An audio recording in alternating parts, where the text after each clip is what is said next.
Good evening, Professor and my classmates. My name is Kamaljeet Randhawa and I'm a family nurse practitioner student. Today I am presenting a focused musculoskeletal case on a recent clinical experience. I have a 22-year-old male, initial JS, and presenting with chief complaint with neck pain and stiffness, especially during work, and he is considered a reliable historian. He provides coherent responses during interview and history of present illness. The patient reported 3 weeks on a gradual onset of neck pain without any history of trauma, and he described the pain is dull aching sensation localized to the posterior cervical region and occasionally extending into the upper trapezius muscles. He described the pain rate 5 out of 10 during resting, and it increased to 7 out of 10 when he used the computer and maintaining a fixed posture, and these symptoms worsen toward the end of the day and are aggravated by prolonged sitting, poor posture, and repetitive neck movements. He experienced partially relieve the pain with rest and stretching and occasional use of ibuprofen. He denies any numbness, tingling, weakness, and radiating pain into the arms. And he also denied any headache, fever, chills, and recent illness. In the past medical history, he has no chronic medical history, no previous surgeries, no food and drug and environmental allergies. His influenza vaccination and COVID-19 vaccination up to date. He takes ibuprofen 200 milligram PO as needed for neck pain. And his social and family history: he is a college student with significant daily screen time, approximately 6 to 8 hours, and report poor ergonomic setup with minimal stretching. And he denies tobacco, vaping, and street drug use, but he's used occasionally drink alcohol about 1 to 2 times per month, and he take caffeine 1 to 2 times daily. His family history is largely in contributing.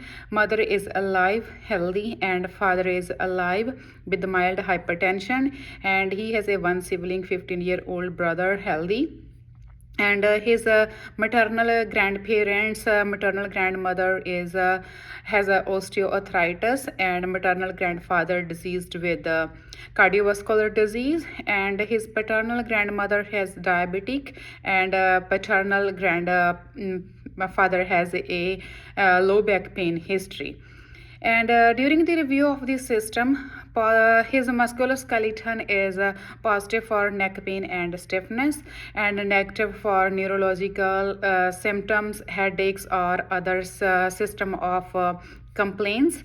During the objective findings, his vital signs are within the normal limit: temperature 98.4 Fahrenheit, blood pressure 118/72 mmHg, and heart rate 74 beat per minute, and respiration 16 per minute, oxygen saturation 98% on room air. And his height is 5 feet 10 inch, and weight is 168 pound, and his BMI is 24.1, which is under normal.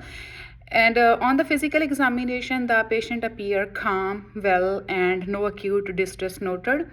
But there is a tenderness over the cervical spinal muscles and upper trapezius muscles.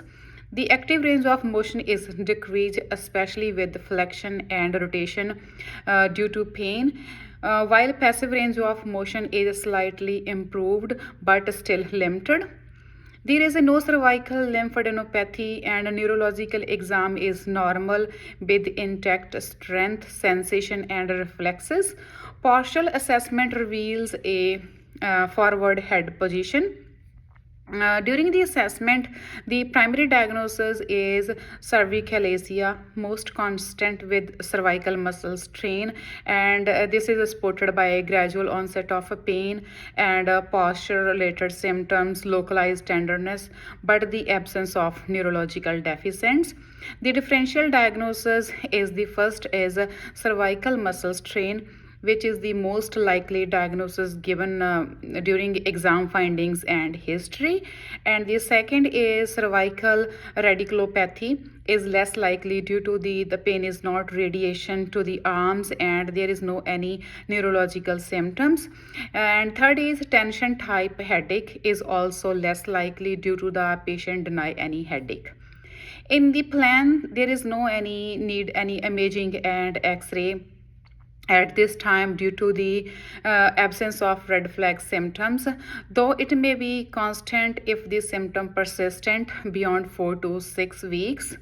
The treatment include ibuprofen 400 milligram PO 6 to 8 hours as needed, and initiate of the home exercise program focusing on cervical stretching and strengthening and ergonomic modifications such as proper monitor height, chair support, and posture correction.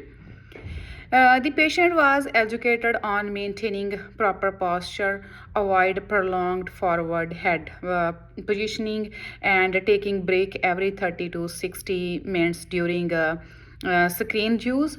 And he was instructed on daily neck and back exercise, use of heat therapy, and proper sleep positioning.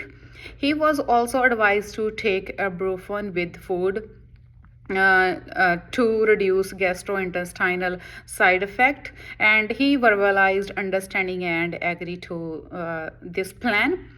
The patient will follow up in 4 weeks or sooner if the symptom is worse or if the neurological symptoms develop. This case highlights the importance of recognizing mechanical neck pain and managing if effectively with the conservative treatment and patient education. Thank you.